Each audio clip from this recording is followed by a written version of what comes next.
نماز پڑھنا ہے، یہ واضح معلوم ہے خیر ہے، اللہ تعالیٰ کا حکم ہے، تو اس کے بارے میں استخارہ نہیں ہوگا کہ میں نے پڑھنی ہے کہ نہیں پڑھنی، بلکہ لازمی پڑھنی ہے۔ استخارے کے ساتھ ساتھ کسی خیر خواہ سے، کسی بااعتماد شخص سے، تجربہ کار سے، اور جو ماہر فن ہے، اسپیشلسٹ ہے، اس سے مشورہ کرنا، یہ بھی جو ہے سنت میں شامل ہے۔ تو بعض دفعہ یہ سوال آ جاتا ہے کہ جی استخارہ کیا پھر بھی پریشانی آ گئی۔ نماز استخارہ صحیح سنت طریقہ۔ استخارہ کا معنی کیا ہے؟ اگر کوئی شخص کوئی کام کرنا چاہتا ہے اور وہ تردد کا شکار ہو، ہیزیٹنٹ یا ریلکٹنٹ ہو، تو رسول اللہ صلی اللہ علیہ وسلم نے اس کے لیے نماز استخارہ کا طریقہ بتایا ہے۔ استخارہ دراصل کسی چیز میں بہتری طلب کرنے کو، خیر طلب کرنے کو کہتے ہیں، کہ اللہ تعالیٰ سے بندہ بہتر چیز اور خیر طلب کرتا ہے، اور ضرورت کے وقت دو کاموں میں سے جو اس کے لیے زیادہ بہتر ہے اس کے بارے میں اللہ تعالیٰ سے رہنمائی لیتا ہے، یہ رہنمائی مانگتا ہے۔ اس کا حکم اور حکمت کیا ہے؟ اللہ کے رسول صلی اللہ علیہ وسلم نے جو استخارہ سکھایا، یہ آپ صلی اللہ علیہ وسلم کا طریقہ اور سنت ہے، اور صحابہ کو آپ صلی اللہ علیہ وسلم اس کی تعلیم دی۔ حکمت اس کی یہ ہے کہ انسان اپنی طاقت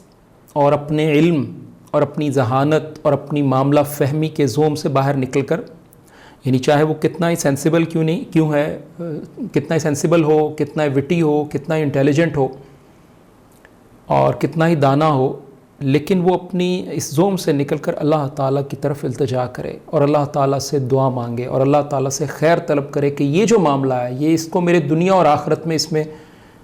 ان دونوں معاملات میں سے جو میری دنیا اور آخرت کے لیے بہتر ہے اس کو میرے لیے جو ہے آسان کر دے۔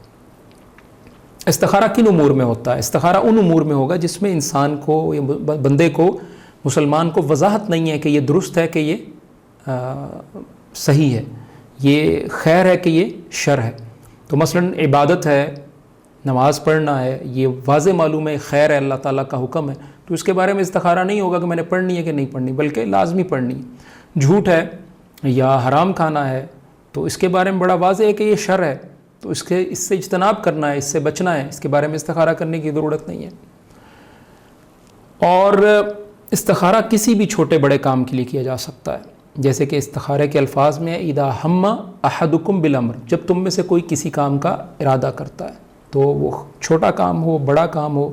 جب اس میں واضح نہیں ہو رہا کہ کون سا میرے لیے بہتر ہے اور کون سا میرے لیے بہتر نہیں ہے، آدمی اس میں استخارہ کرے۔ استخارے کے ساتھ ایک اور اہم بات وہ ہے مشورہ کرنا۔ اللہ تعالیٰ نے قرآن کریم میں ارشاد فرمایا وَشَاوِرْهُمْ فِي الْأَمْرِ، اور کام میں ان سے مشورہ کرو، سورۃ آل عمران آیت 159۔ تو استخارے کے ساتھ ساتھ کسی خیر خواہ سے، کسی بااعتماد شخص سے، تجربہ کار سے، اور جو ماہر فن ہے، اسپیشلسٹ ہے، اس سے مشورہ کرنا، یہ بھی جو ہے سنت میں شامل ہے۔ بعض لوگ اس کو نظر انداز کر دیتے ہیں، تو یہ بھی درست بات نہیں ہے، بلکہ مشورہ کرنا بھی ضروری ہے اور بہتر ہے۔ استخارے کے بعد پریشانی آ جائے تو بعض دفعہ یہ سوال آ جاتا ہے کہ جی استخارہ کیا پھر بھی پریشانی آ گئی، تو اس میں یہ سوچنا چاہیے کہ اگر آپ استخارہ نہ کرتے اور یا جو کام آپ نے کیا اس کے متضاد دوسرا کام کر لیتے یا دوسرا آپشن اختیار کر لیتے، تو ہو سکتا ہے کہ نقصان اس سے زیادہ بڑا ہوتا۔ اور ویسے بھی جو ہے جب اس طرح کی کوئی آزمائش یا پریشانی آ جائے، وہ بھی اللہ تعالیٰ کی طرف سے لکھی ہوتی ہے، تو آزمائش اپنی جگہ پر ہے، استخارہ اپنی جگہ پر ہے، اور جب کوئی پریشانی یا مصیبت آ جائے تو قدر اللہ و ما شاء فعل کہنا چاہیے۔ اور جیسے ہم بتا چکے کہ علم میں نہیں ہے آپ کے کہ ہو سکتا ہے کہ جو کام اگر آپ استخارے کے بغیر کرتے تو ہو سکتا ہے اس میں پریشانی بھی اس سے زیادہ ہوتی۔ استخارے کے نتیجے میں اشارہ، استخارے کے نتیجے میں اشارہ لازمی نہیں ہے،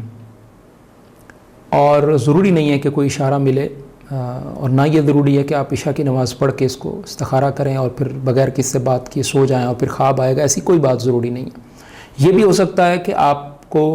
کا اطمینان قلب ہو جائے، آپ کا دل مطمئن ہو جائے کسی چیز پر۔ یہ بھی ہو سکتا ہے کہ جب آپ مشورہ کریں تو آپ کا کوئی دوست آپ کو مشورہ یا رہنمائی دے دے اور اس پر آپ کا اطمینان ہو جائے، اور یہ بھی ہو سکتا ہے کہ خواب آ جائے۔ لیکن خواب کے حوالے سے یہ بات واضح رہے کہ خواب کی تعبیر جو ہے وہ کوئی ماہر معبر کرے گا۔ تو بہرحال ان امور کو پیش نظر رکھنا چاہیے۔